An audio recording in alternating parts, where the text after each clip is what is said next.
네, 주의 날을 맞아 주님의 자녀 모든 분들에게 하나님의 은혜가 함께 하시기를 바랍니다. 네, 오늘은 드디어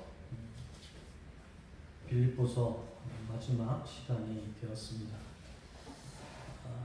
지난 시간 여러분들 혹시 나눴던 말씀을 기억하시는지 모르겠습니다.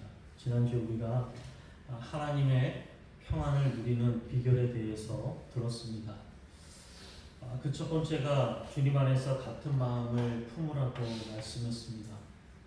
어떻게 보면 우리는 서로 각자 다른 사람들이 아니라 하늘에서 하나님이 이 땅으로 보내주신 사람들입니다. 그렇다면 우리는 모두 하나님 나라에서 온 같은 사람들이라는 말입니다. 그렇기에 다투고 싸울 필요가 없습니다. 왜냐하면 우리는 한 몸이기 때문입니다. 두 번째로 주님 안에서 항상 기뻐하라고 했습니다. 왜 그렇습니까? 우리에게 일어나는 모든 일들은 다 하나님의 뜻 가운데서 하나님의 사랑 가운데서 일어난 일이기 때문에 그 일들을 통해서 결국은 우리가 더욱더 믿음의 길을 갈 수 있게 되기 때문입니다. 세 번째로는 관용을 모든 사람에게 알리라고 말했습니다. 넓은 마음, 여유로운 마음, 틈이 있는 마음을 가지고 살아가는 것입니다. 네 번째로는 아무것도 염려하지 말고 모든 일에 기도와 간구로 감사하는 마음으로 하나님께 아뢰라고 말합니다.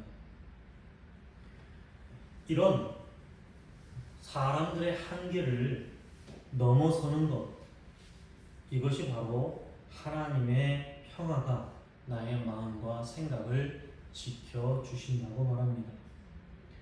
여러분, 그렇게 사람의 헤아림을 뛰어넘는 나의 생각을 뛰어넘는 것, 그리고 생각이 끊어지는 자리, 바로 그 자리에서 믿음의 자리가 시작됩니다.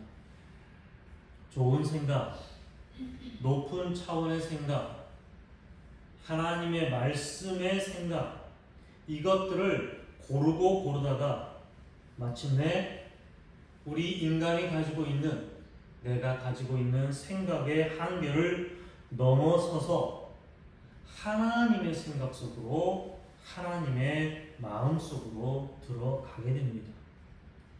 바로 이 하나님의 생각 속으로, 하나님의 마음 속으로 들어가는 것을 무엇이라고 표현하냐면 하나님의 평화, 샬롬이라고 말합니다. 오늘 8절과 9절에서 바울이 마지막으로 권면하고 있습니다.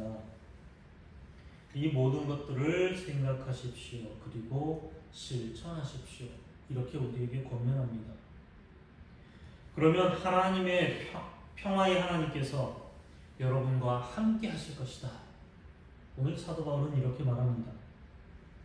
하나님이 여러분과 함께 하시는 비결이, 함께 하시게 하는 비결이 있습니다.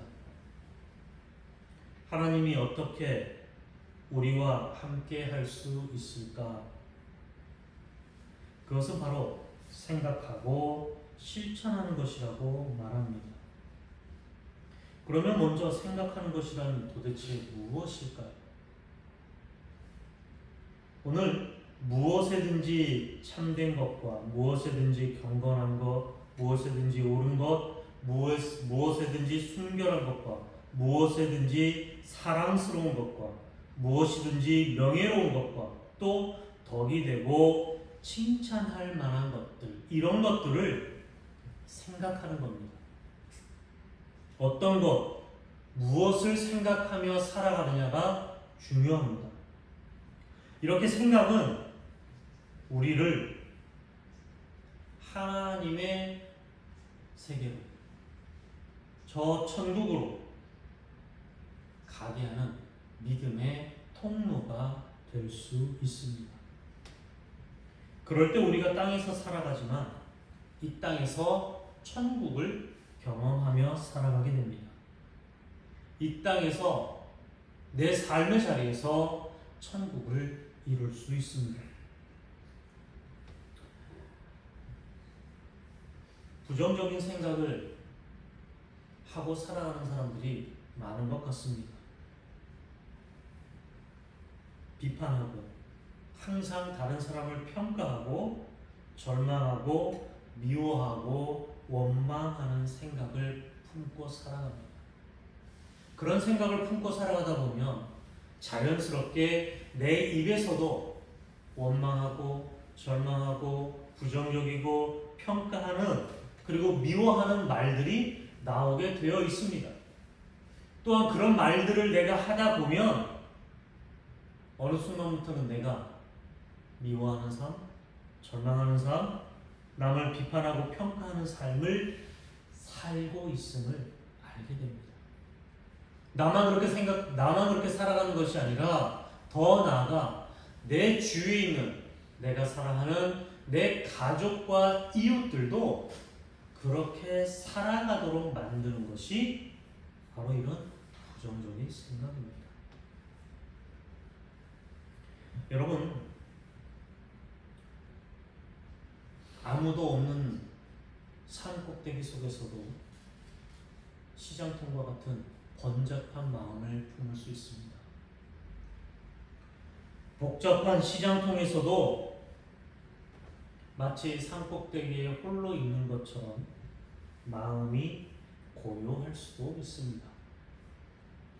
몸은 전쟁터에 가 있지만 마음은 장미 꽃밭에 있을 수도 있습니다. 이렇듯 내가 어떤 생각을 하느냐에 따라서 상황과 상관없이 환경과 상관없이 나는 그 생각 속에서 살아갈 수 있습니다. 그런 생각은 내가 만드는 겁니다. 그리고 더 나아가 내가 그 생각을 선택할 수 있습니다. 내가 어떤 생각을 선택하느냐에 따라서 시장통과 같이 번잡한 마음 상태로 살아갈 수 있고 고요한 평안의 마음 상태로 살아갈 수도 있습니다. 그런데 오늘 여기에서 무엇이든지 라고 이야기하고 있습니다. 무엇이든지.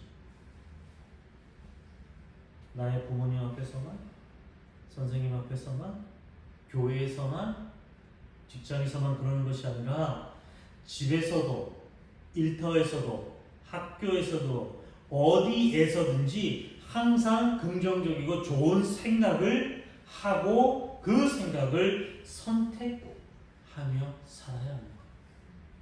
다시 말하면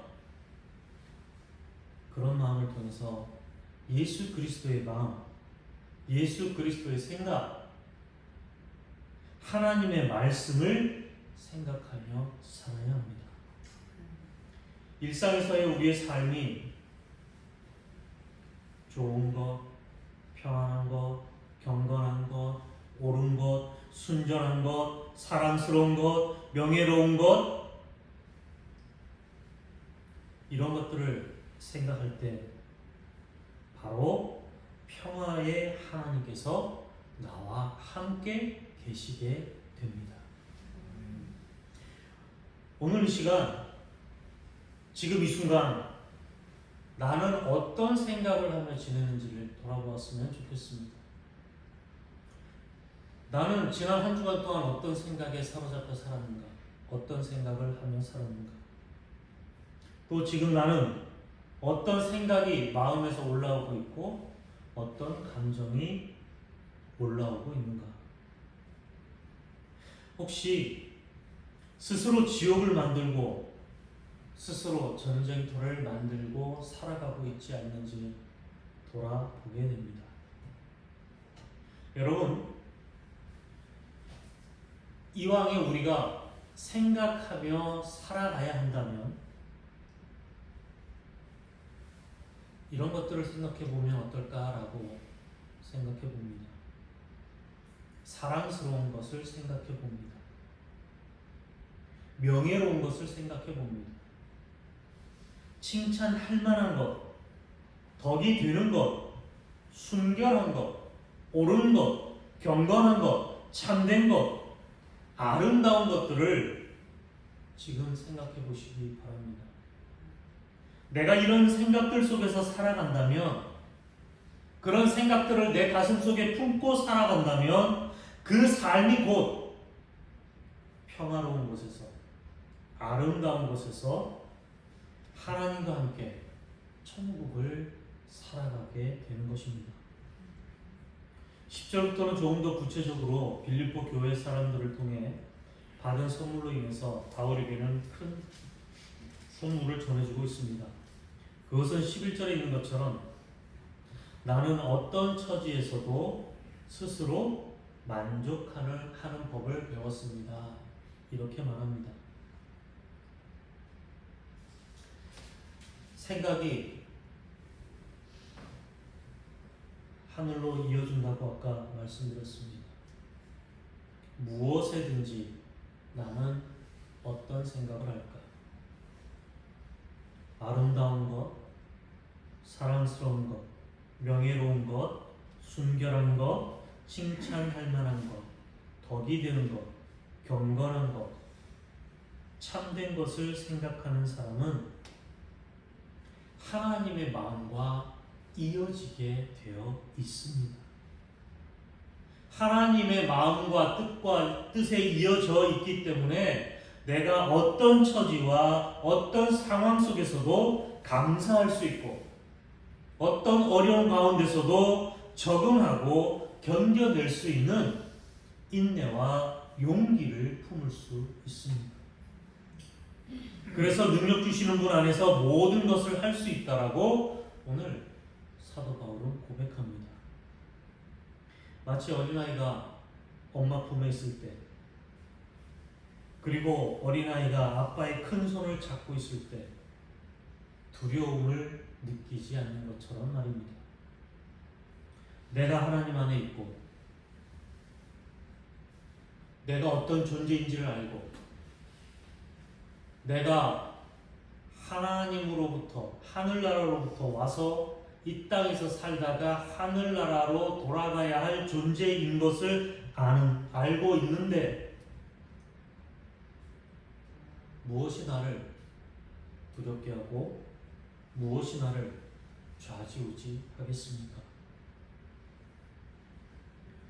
이것을 정확히 알고 살아가는 사람은 병이 들거나 아픔에 시달린다고 해도, 내일 죽음을 맞이한다고 해도 두려울 것이나 문제될 것이 없습니다. 비가 오면 비가 오는 대로 좋습니다. 바람이 불면 바람이 부는 대로 좋습니다. 근심과 걱정이 나를 찾아오면 반갑게 맞이하고 적당히 같이 보내다가 때가 되면 그 근심과 걱정을 보내주면 됩니다. 그런 마음을 품은 사람은 아파도 좋고 건강해도 좋습니다. 슬퍼도 좋고 기뻐도 좋습니다. 살아도 좋고 죽어도 좋습니다. 삶과 죽음이, 고통과 기쁨이, 즐거움이 다 하나님 안에 있기에 내가 하나님 안에만 있으면 그 모든 것들이 하나님의 품 안에서 다 좋음으로, 감사함으로 경험할 수 있습니다. 그래서 이런 말이 있습니다. 아침에 돌을 들은 사람은 저녁에 죽어도 좋다는 말이 이런 뜻이 아닐까 생각해 봅니다. 우리가 신앙생활 하다 보면 병 고침을 받기 위해, 어떤 문제만을 해결받기 위해 교회를 다니거나 신앙생활을 하는 것을 보게 됩니다. 그 수준에 머물러 있게 되면 진정한 하나님을 만나지 못하고 어리석은 신앙생활을 하게 될 수도 있습니다. 물론 병을 고침받거나 삶의 어려움을 극복하기 위해 하나님을 찾을 수도 있습니다. 그러나 그렇게 하나님을 만나고 난 이후에 우리는 더 깊은 하나님을 만나는 곳으로 나아가야 합니다. 만약에 그러지 못하면 밑 빠진 독에 물을 붓는 것과 같이 됩니다. 병을 고치기 위해 하나님을 찾아왔지만 병이 고쳐진다고 해결이 되지 않습니다. 병 고친 다음에 돈 문제를 들고 옵니다. 돈 문제가 해결되고 나면 자식 문제를 들고 나옵니다. 자식 문제를 해결되고 나면 건강의 문제를 들고 나옵니다.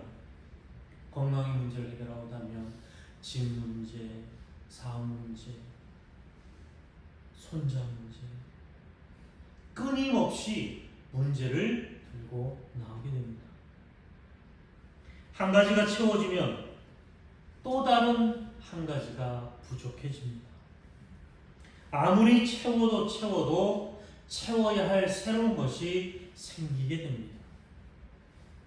그것은 꼬리에 꼬리를 무는 악순환을 반복할 뿐입니다. 바로 자족할 줄 모르게 될 때 이렇게 됩니다.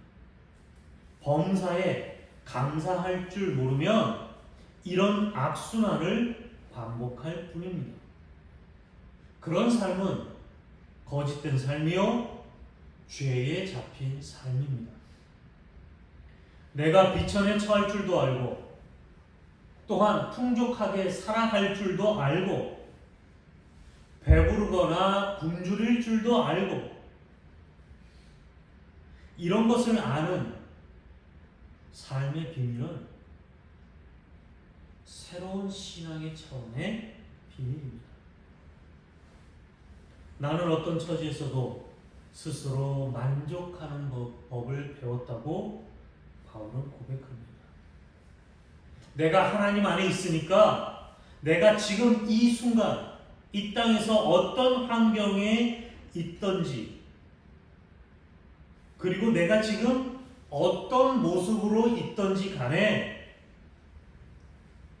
지금의 환경과 지금의 모습에 감사할 수 있습니다. 그것이 바로 자족하는 것이고 감사하는 신앙입니다. 우리는 사랑의 존재입니다.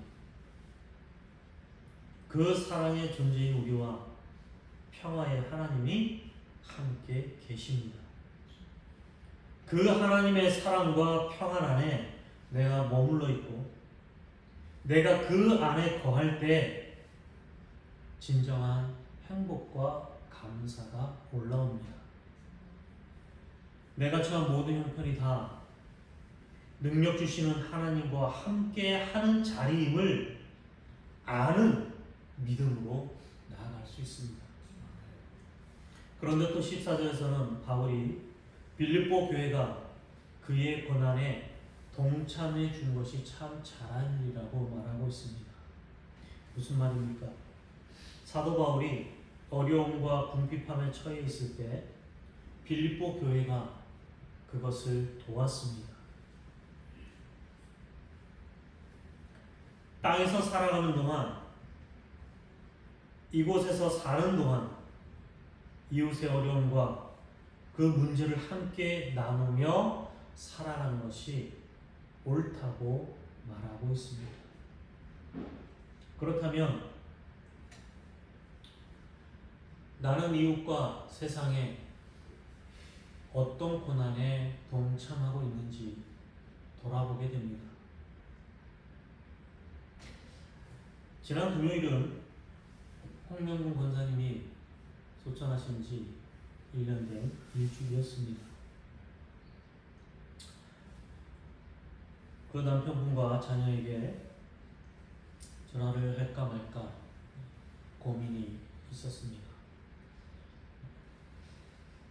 결국은 전화를 드리지 못했지만 그날 저녁 밤에 홀로 공원에 나가 운동을 끝내고 앉아서 기도했습니다.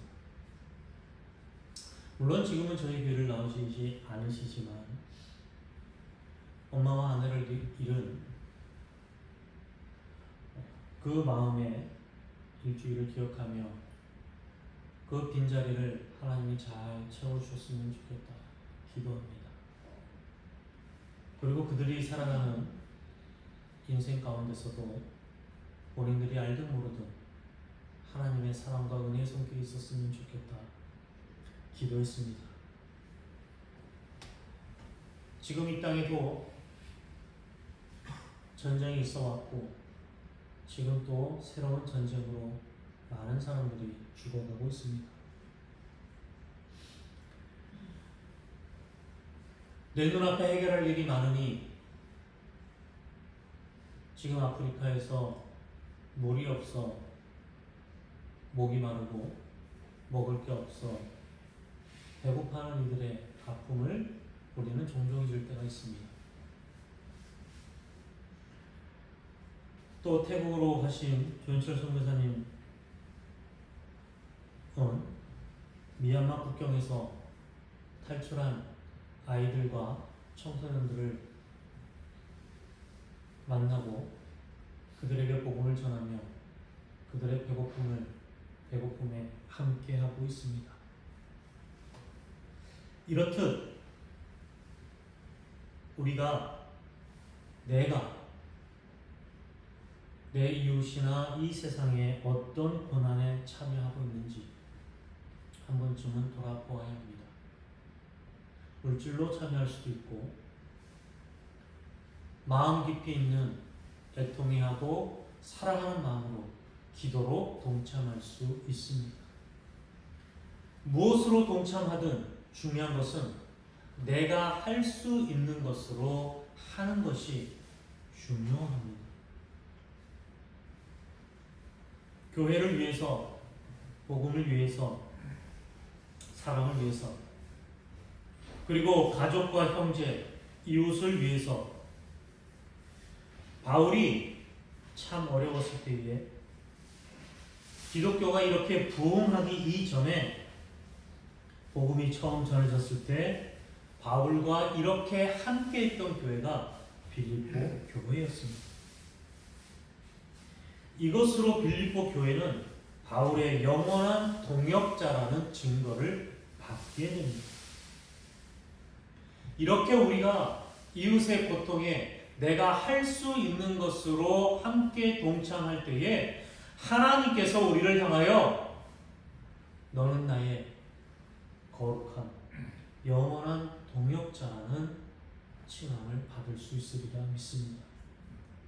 그러나 바울은 이것에 대해 17절에서 빌립보 교회가 바울에게 한 것은 바울에게 선물을 준 것이 아니라 바울을 도움으로 인해서 오히려 스스로, 다시 말하면 빌립보 교회를 자신을 이롭게 하게 할 풍성한 열매를 얻게 되는 것이라 말합니다.